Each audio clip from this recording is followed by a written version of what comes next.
Violet. Okay, come here. Hello, Julian. Hi, Violet.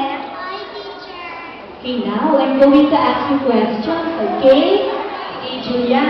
How do you call the people from China?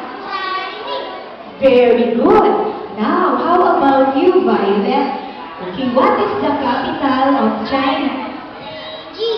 Very good. And what do they usually eat? Very good. Now, thank you, Julian and Violet.